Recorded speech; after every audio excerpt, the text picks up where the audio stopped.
mungkin yang Biliton ini kali ya Pak ya, menjadi salah satu trademark dari Belitung ya? Lada ini kan salah satu produk unggulan dari rempah Indonesia. Kan ada 3 unsur, dari geologis, geodiversity, dan geoculture. Nah, ini kita masukkan dalam aplikasi kita dan ini yang sudah kita Nama sebarkan. aplikasinya apa tuh Pak kalau boleh tahu? Wow Belitung.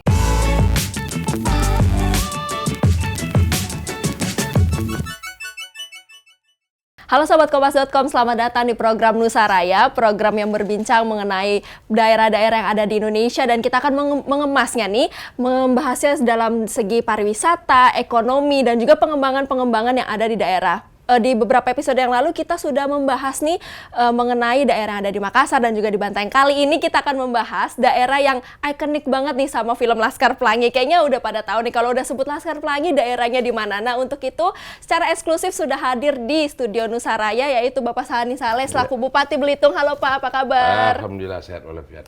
Sehat ya Pak, puji Tuhan kalau misalnya itu. Nah Pak, boleh diceritakan nggak nih Pak, tadi kan setelah kita sebelum syuting nih sahabat Kompas.com, kita tuh ngobrol-ngobrol kan Pak tadi kalau misalnya ada beberapa teman-teman sahabat Kompas.com nih yang masih keliru nih, mana Bangka Belitung, mana Belitung nih. Mungkin Bapak bisa menjelaskan ikonik dari Belitung yang membedakan dengan Bangka Belitung tuh apa sih Pak? Ya memang Provinsi Bangka Belitung. Ini kan 2 pulau besar, Pulau Bangka dengan Pulau Belitung. Uniknya Belitung, bedanya ya sudah dikenal dengan negeri Laskar Pelangi. Kan? Dan lebih jauh saat sekarang Belitung ini juga dari segi fasilitas bandara sudah bandara internasional nama Hanan Judin. Kemudian dari sisi lain dari beberapa hal dikenal brandingnya sebagai kawasan ekonomi khusus pariwisata Tuyung Kelayang.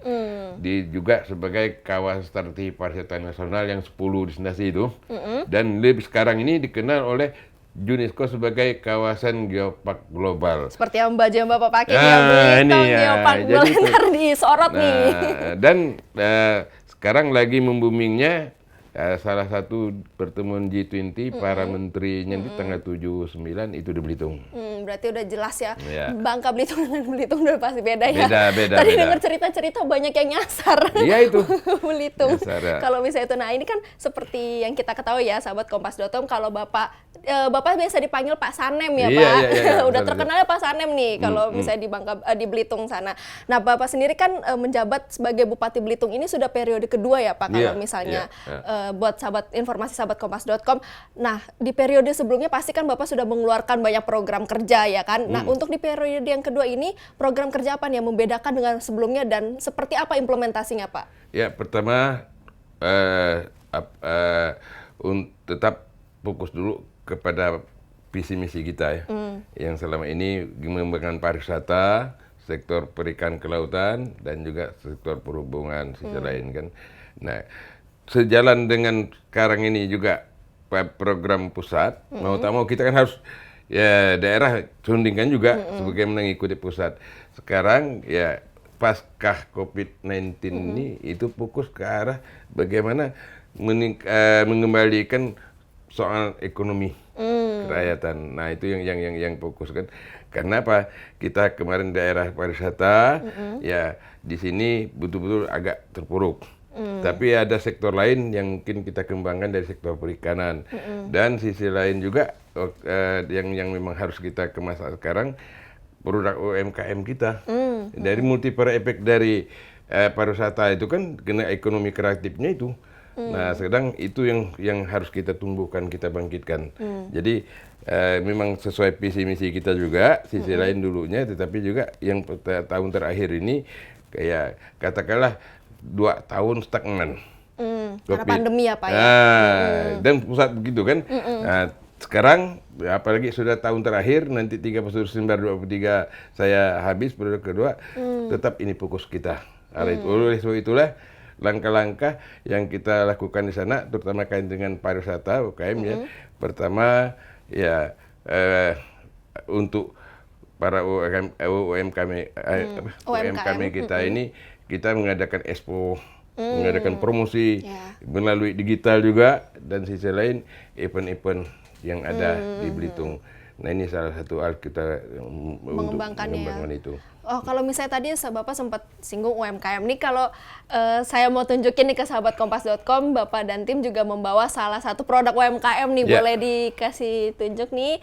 Ini mempunyai sejarah yang panjang nih sahabatkompas.com yang patut kita ketahui nih sebagai anak muda. Ini ada yang pertama itu ada Biliton Spice. Ini lada ya Pak ya.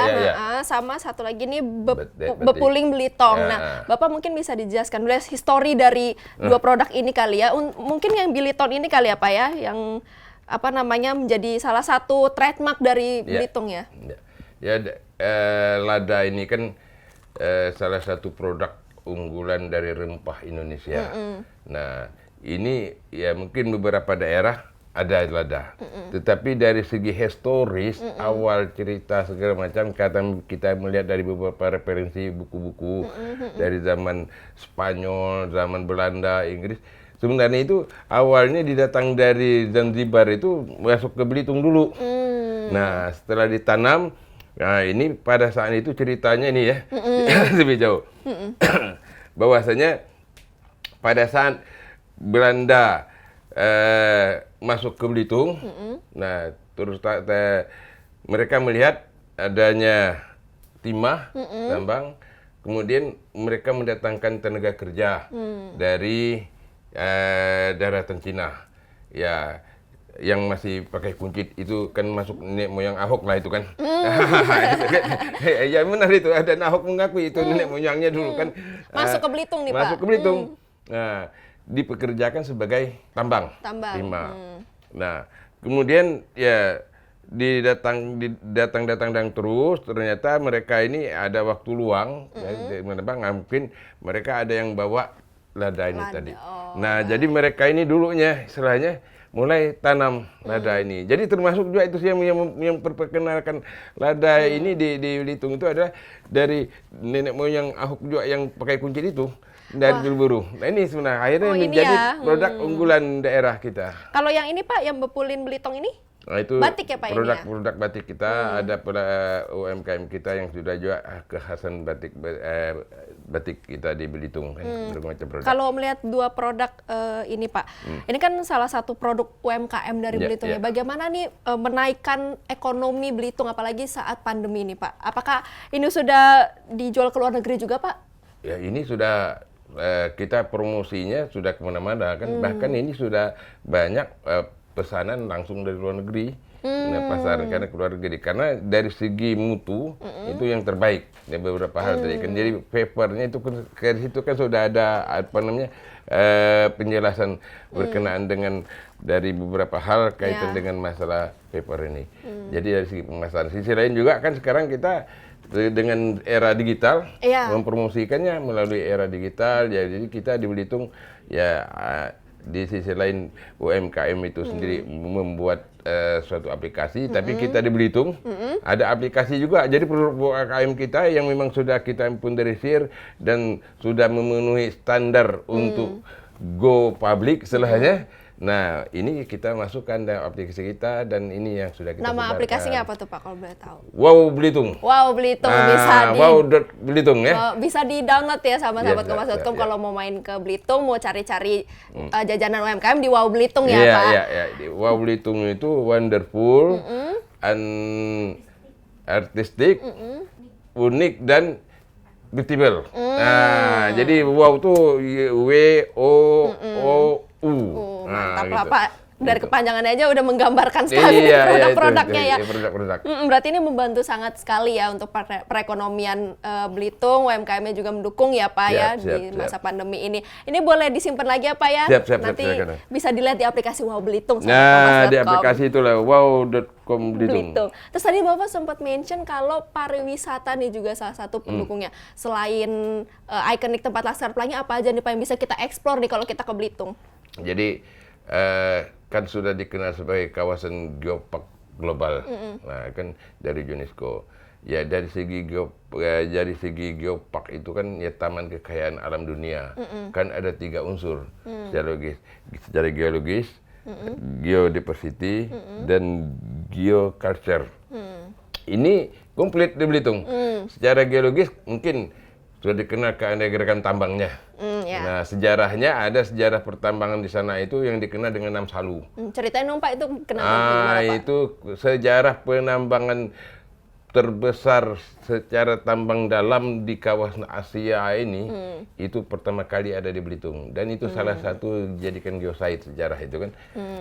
itu satu kan, jadi jenis timah.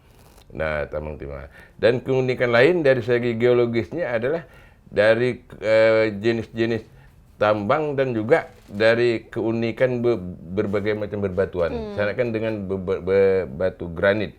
Nah, itu berdasarkan studi dari para geologis di kita itu, tidak kurang umurnya 3.500.000 tahun yang lalu batu-batu itu. Nah, ini berdasarkan itu. Ini dan unik-unik bentuknya. Nah, makanya di sisi lain banyak batu-batuan ini adalah munculnya di pinggir-pinggir pantai. Nah, yang besar-besar gitu ya Pak ya? Besar itu. Iya, saya pernah lihat tuh Pak. Nah ini salah satu kuningan, dan pantai kita airnya jernih tanpa ada cemaran, pasir putih. Nah, dan terdiri dari pulau-pulau, juga dari pulau-pulau ini ya ada satu pulau Belitung itu, Belitung Timur dan Belitung itu ada 220 lebih pulau-pulau kecil yang mengelilingi itu.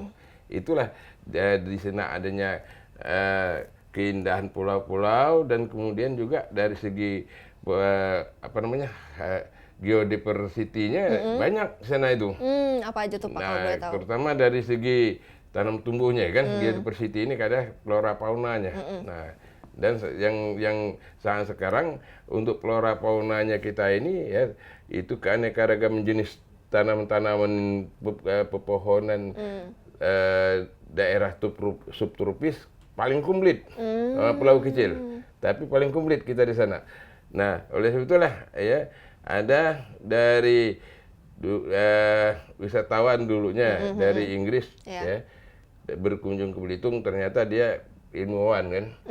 Nah, melihat potensi dari segi floranya dan Belitung, nah mereka upayakan adanya untuk melakukan penelitian khususnya terhadap tanaman-tanaman herbal. Nah, itu salah satu hal yang mereka kerjasama ya, sudah antar negara kan. Nah, mau kita sundingkan antara perguruan tinggi sama perguruan tinggi di sana. Ini satu hal ya, potensi di Belitung. Kemudian dari segi culture, Belitung itu kita jadikan sebagai miniatur Bhinneka Tunggal Ika-nya Indonesia. Agama apapun ada di sana, suku apapun apa di sana, tapi Belitung aman, damai, tentram, tidak pernah terjadi gejolak-gejolak kaitan dengan persoalan SARA itu. Nah, benar-benar Bhinneka Tunggal Ika. Senang sekali mendengarnya Pak. Nah, silakan datang. Dan dari segi Kamtibmas, kita di Belitung, kalau memang dari segi Kamtibmas mungkin salah satu hal lah bisa. Nanti adik pergi ke Belitung, beli motor terbaru, ya, yang taruh di mana saja lah, taruh situlah kuncinya, helmnya, jaketnya. Kalau dia hilang saya ganti 10 nanti. Boleh dicoba nih. Boleh dicoba nanti. Itu dari segi Kamtibmas kita sana ya. Keamanannya aman, ya Pak ya. Keamanan dari segi itu ya. Dari segi lain itu tadi ya, dikenallah kita sebagai miniatur Bhinneka Tunggal Ika-nya Indonesia. Tidak pernah ya hidup rukun, aman, damai, tentram. Itu gimana Bapak mengelolanya semuanya? Apalagi tadi saya menarik banget tuh yang motor ditaruh aman pasti itu. Kan kalau misalnya sekarang kan logikanya kalau kita taruh semua itu jangankan nggak ada kunci Pak. Misalnya ada kuncinya, nggak ada kunci aja kadang suka hilang. Ya sebetulnya tidak terlepas dari pertama melihat dari potensi kain alam kita di situ ya, dari kehidupan secara ekonomi. Belitung itu kalau tidak malas, tidak akan mungkin miskin. Nah, itu potensi laut, darat tadi komplit. Nah, itu oleh sebab itulah mungkin dari sisi itu kan membuat orang ya, membuat apa sih saya nyuri? Ya, saya sudah punya motor, saya sudah punya rumah, apalagi kan itu kan saya punya, itu salah satu hal. Nah, ini salah satu saya melihat situ ya. Sisi lain kultur budaya kita juga di sana itu ya. Maaf lah, ini bukan istilahnya membesar-besarkan lebih jauh, tapi kita kan komunitas Melayu. Komunitas Melayu ini ya notabene kan dari segi keagamaan Muslim, Tapi menurut UNESCO kemarin komunitas Melayu ini beberapa jenis juga. Kita ini jenis komunitas Melayu kepulauan laut. Nah, nenek moyang kita orang pelaut murni, termasuk saya ini. Nah, dan saya ini kan setelah keturunannya katanya memang dikenal sebagai bajak laut, Tuk Lanun. Nah, Datuk Lanunnya kan saya digelar Datuk Lanun itu bajak laut.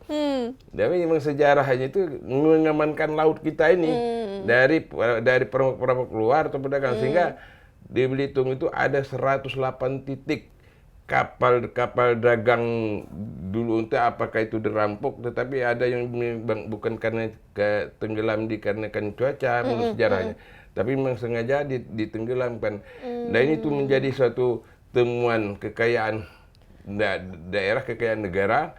Nah itu katanya kalau dia ambil semua menjadi barang, karena itu kan katanya ada dari kapal zaman dinasti Ming, dinasti apa dari Cina itu, dari Eropa gitu juga. Nah itu mungkin kalau ini diangkat semuanya mungkin ini suatu modal besar bagi bangsa kita. Ya katakanlah kita tidak perlu ngutang katanya kepada negara lain dengan jual ini. Dan itu banyak sudah tidak ternilai harganya. Nah makanya kita sekarang alhamdulillah sudah selesai membangun museum maritim terbesar untuk kita di sini. Salah satu untuk membangun itu. Bisa dikunjungi juga ya bisa, Pak, museum maritimnya. Nih saya menarik juga nih salah satunya melihat kaos Bapak nih Belitung Geopark nih. Tadi kan udah sempat dibilang UNESCO juga menyatakan Belitung Geopark ini juga salah satu lah aset dari Belitung lah istilah kata. Ini gimana nih dalam menarik jumlah wisatawan yang ada di Belitung Geopark? Bagaimana nih Bapak melihatnya apalagi di masa pandemi ini, dan gimana cara Bapak nih mengelola Belitung Geopark supaya semakin bisa dikenal oleh wisatawan? Ya, pertama-tama kita pengelolanya kan.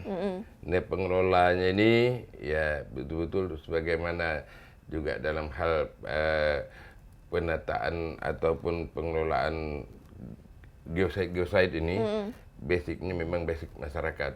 Dan kedua dalam hal ini kita untuk mengundang pariwisata ini tidak terlepas kita juga melakukan semacam promosi dan juga sisi lain ya memperkenalkan geosite ini di samping melalui media sosial juga melalui media elektronik ini.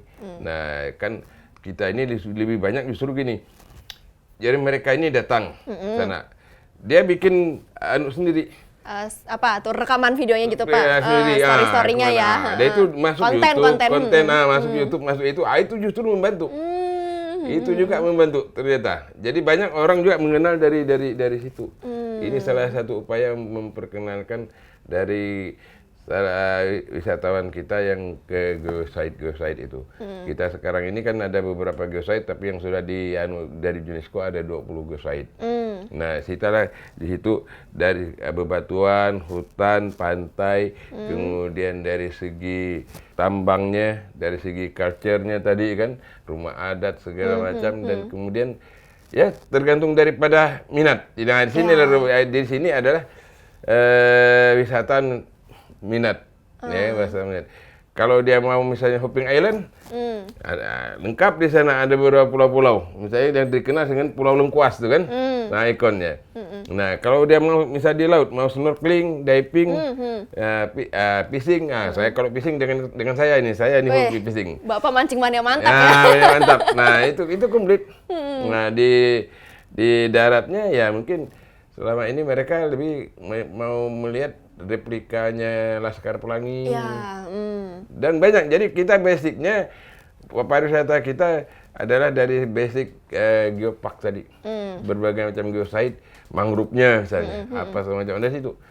Dan itu yang kita lihat akhir-akhir ini tadi pesawat full semua itu mereka anak-anak muda, anak-anak apa memang datang ke sana itu lebih banyak ingin tahu tentang dunia ini. Iya. Nah itu. Beragam juga ya Pak di Belitung. Tadi sempat di-mention soal Pulau Laskar Pelangi juga ya Pak. Itu kan menjadi salah satu ikon lah untuk di Belitung. Orang pas dengar Laskar Pelangi, tahu di Belitung gitu. Itu gimana cara pemerintah Bapak nih memaintain atau menjaga pulau ini tuh Pak? Dan seberapa besar sih magnetnya untuk wisatawan sendiri? Pertama-tama ya upaya kita karena dasarnya kemarin kan Laskar Pelangi ini sebagai pembuka jendela lah, buka pintu. Ya benar. Nah, yang dilihat dua hal kan yang mereka lihat itu, terutama keindahan alam dengan juga alur ceritanya itu kan sangat menggugah kan. Ini kan tidak terlepas dari sejarah pertimahan di Belitung. Nah, dalam hal kita mengemas ini juga dalam hal untuk lebih mempopulerkan lebih jauh, itu tadi tidak terlepas dari basic ke alam tadi dulu. Maka itu kan. Nah, dari sinilah kita memotivasi masyarakat, motivasi anak-anak muda segala macam, sehingga pendek kata perubahan mindset. Nah, itu yang awal-awal ini kita harus berbuat di dalam situ kan, dari masyarakat penambang generasi mudanya ke arah gimana pelestarian alam lingkungan itu tadi. Ini salah satu hal upaya yang kita lakukan, sehingga dari situ juga orang mengunjung tempat itu, mereka tidak hanya melihat ini sebagai kawasan direklamasi ekstambang, tapi melihat dari kepedulian anak mudanya, anak muda dan kesungguhan mereka. Oke. Nah, itu salah satu hal ya. Jadi itulah sebagai pemikat. Dan di situ itu juga penilaian yang lebih besar daripada UNESCO kemarin untuk menjadikan Belitung sebagai kawasan global UNESCO itu, peran sertanya masyarakat anak muda ini dengan kesadaran itu. Kalau misalnya kita lihat nih Pak di film Laskar Pelangi kan itu identik juga salah satunya dengan pendidikan ya Pak. Dan saya mengetahui ini kalau misalnya di Bapak sendiri mengadakan pendidikan itu adalah namanya Simpor ya Pak, kalau di Belitung ya. Dan Bapak sempat bilang nih, ini saya suka banget nih Pak baca quotes yang maju atau tidak negara itu ditentukan oleh pendidikan. Bapak boleh bisa jelaskan Simpor itu seperti apa dan juga melihat pendidikan sendiri itu bagaimana sih Pak? Jadi Simpor ini ada satu tanaman di Belitung ya. Namanya daunnya lebar, itu dijadikan sebagai untuk bungkus makanan, untuk itu kan simpor, daun simpornya. Simpor ini istilahkan kami lah sistem terintegrasi antara pendidikan dengan olahraga. Saya terobsesi pada waktu ini salah satu program inovasi ya. Pertama saya pernah jadi guru PSBB. Tahun 87 sampai 7 jadi guru PSBB kan. Dan ingat sekolah dulu ada SD itu pendidikan jasmani. Dalam pendidikan jasmani itu ada istilah mensana in corpore sano. Di dalam tubuh yang sehat terdapat jiwa yang sehat. Apabila tubuh sehat, jiwa sehat, orang akan berpikir positif, jernih jadi orang. Ini salah satu hal. Nah, oleh sebab itulah lihat perkembangan saat sekarang antara olahraga dan pendidikan ini harus sinkron karena jasmani rohani tadi. Nah, oleh sebab itulah bagi mereka yang kita menggalakkan olahraga di sekolah-sekolah, bagi yang berprestasi kita beri beasiswa. Nah itu. Jadi mereka berprestasi di bidang olahraga apa? Ini yang kita kasih beasiswa. Biar terpacu juga ya Pak ya. Iya. Karena inilah saya menganggap inilah nanti anak yang penerus.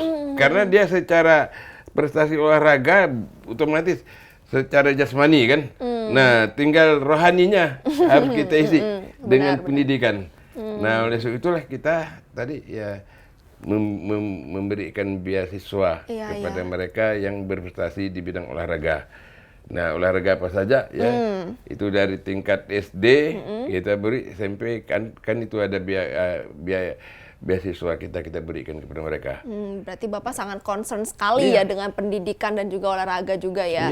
Nah, kalau misalnya tadi kan sempat kita dengar salah satu yang mendukung Belitung ini juga semakin semarak namanya adalah pengaruh konten-konten nih para anak-anak mudanya juga kan. Digitalisasi ini tuh kan udah erat lah ya Pak, apalagi semenjak pandemi ini semua serba digital. Nah, seperti yang kita ketahui kalau Belitung ini punya program desa digital dengan kerjasama DPP, KBMP, MD. Panjang sekali tuh. Dan Dinas Kominfo juga Kabupaten Belitung. Itu boleh diceritakan nggak Pak, desa digitalnya itu Bapak kembangkan seperti apa? Katanya mengarah ke smart city juga ya Pak? Jadi intinya mungkin tahun kemarin ya sudah diresmikan Belitung ini sebagai desa digital oleh Menteri Pedesaan. Nah, jadi kita berharap karena sesuai dengan perkembangan zaman ini, ya kalau smart city kan puncaknya nanti. Tapi kita menyusunnya ya dari bawah. Jadi gimana desa-desa ini semuanya nanti teraplikasi ya, kader-kader kita bina segala macam ini. Karena sumber utama kita ini kan ya walaupun pemerintah pusat yang terbawah, yang terdepan sekali di masyarakat adalah desa. Iya. Nah, jadi pemerintahan ini kan presiden, gubernur, bupati atau wali kota, kemudian lurah dan kades.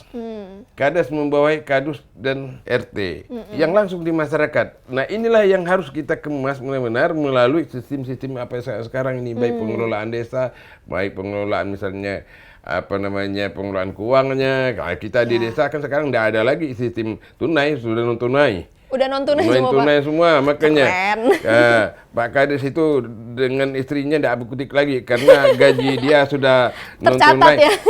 ATM-nya kita serahkan ke nyonyanya. Apa lagi kan? Nah, ini jadi salah satu hal gitu. Itu kan dari sistem aplikasi. Kemudian data-data berkenaan dengan posisi desa itu kita sudah dengan digital ya, Pak. Digital semua.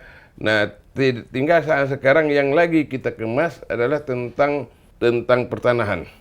Tanahan yang berbasis digital.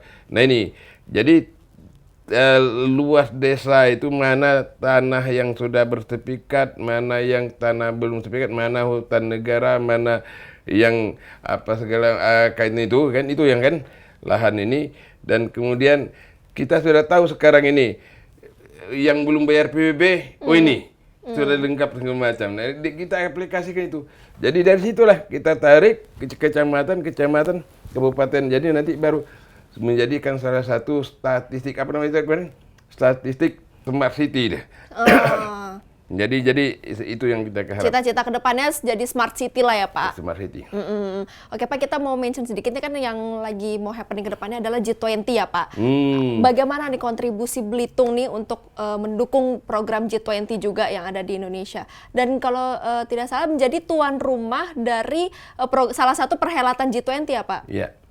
Ya, jadi kita ini tanggal 7 sampai 9 September nanti itu diagendakan sebagai pertemuan G20 untuk tingkat menteri, menteri perencanaan pembangunan. Ya, kalau kita ini Bappenas lah di negara-negara G20 ini. Nah, dalam hal kita menyambut dan menyongsong untuk ke pertemuan ini, ya kita pemerintah daerah terutama mungkin sudah terinventarisir kebutuhan dalam sukses itu kan, baik sarana perhotelan, penginapan, segala macam. Nah, itu dan kemudian juga solusi lain adalah pengamanan secara menyeluruh kan, pengamanan secara medis apa semacam. Nah, kan otomatis rumah sakit kita standarnya harus standar internasional. Nah, ini kita sudah kerjasama langsung ke Menteri Kesehatan kan. Nah, kita ini rumah sakit kita itu kalau dari segi sarana medis, alkes segala macam, bangunan kita sudah siap. Cuman kekurangan kita kemarin adalah di daerah ini di mana-mana pun itu juga ya tenaga dokter spesialis. Nah, tapi dari Kemenkes siap dropping pada saat G20 kan. Siap mendukung ya. Siap mendukung. Kemudian gitu juga dari segi sarana komunikasi, gimana kekurang-kurang kalau ada black spot, ya kan, blank spot, bukan black spot. Blank spot. Maaf ini. Ya nggak apa-apa, Pak. Jadi ya ini ditutupi dari langsung dengan Telkom kan, XL, nah tambah lagi misalnya dayanya segala macamnya itu. Kemudian sarana perhubungan, transportasi, nah, kalau misalnya kita sudah berbagi kewenangan lah, kalau transportasi udara otomatis udah ada kewenangan bupati itu kan. Nah, tapi untuk di darat mungkin ya pada di sana kita ada soring di sana. Jadi ini dalam rangka persiapan itulah kita sekarang di sisi lain mempersiapkan juga ya tempat-tempat destinasi pariwisata tadi. Karena dipilihnya Belitung memang disesuaikan dengan adanya materi berkenaan dengan pertemuan itu. G20 nantinya ya Pak. Salah satunya adalah MDGs itu. Nah, itu salah satu kan. Berarti sudah dipersiapkan secara matang ya oleh Belitung sendiri. Nah ini Pak, terakhir nih untuk menutup Nusaraya pada kali ini, Bapak kan pastinya memiliki harapan dan mimpi nih bagi Belitung ke depannya. Boleh dibagikan juga Pak, apa harapan dan mimpi Bapak sebagai untuk Belitung? Ya, sebagaimana cita-cita proklamasi kemerdekaan juga, bagaimana rakyat Indonesia ini masyarakat yang adil, makmur, dan sejahtera. Nah, kita pun cita-cita itu juga. Tapi dengan lokomotif membangunnya adalah pariwisata. Dan sektor sumber kekayaan lainnya adalah kelautan. Nah, jadi bukan berarti di darat kita tinggalkan. Tidak, tetapi karena ini yang pariwisata kan multiplier effect segala hal. Berkembang itu UMKM dan segala macam. Nah, dari segi ekonomi, dari segi pendidikan gitu juga kan yang wajib kan itu. Kita melihat pendidikan dan ekonomi dan kesehatan itu kan, itu harus kita sinergikan sehingga cita-cita kita ke depan sebagaimana juga bukan mendului kalau Indonesia 2034 sebagai bonus demografi ya. Ya 2034 berapa kan? Tapi saya dulu ya tahun 2014 dilantik jadi bupati, memang kita nyusun RPJMD dan RPJP sampai tahun 2034, 20 tahun. Tahun 2034 kalau tidak ada halangan gangguan, saya yakin Belitung sudah menjadi masyarakat yang sejahtera, ya, secara ya adil kan ada juga ya, sejahtera kan gitu juga kan, tapi ya dengan secara normal itu akan tercapai. Semoga cita-citanya terwujud ya Pak. Amin. Terima kasih banyak Bapak Hani Saleh selaku Bupati Belitung sudah bergabung nih di Nusaraya kali ini. Sehat dan sukses selalu ya Pak. Ya, sehat selalu. Amin. Demikian bincang-bincang kita bersama Bapak Sanem di Nusaraya kali ini. Terus saksikan program Nusaraya di YouTube channel kompas.com. Jangan lupa diklik subscribe dan juga nyalakan lonceng notifikasinya supaya sahabat kompas.com tahu nih konten-konten menarik Nusaraya lainnya. Saya Melis dan kru pamit. Sampai bertemu di Nusaraya selanjutnya.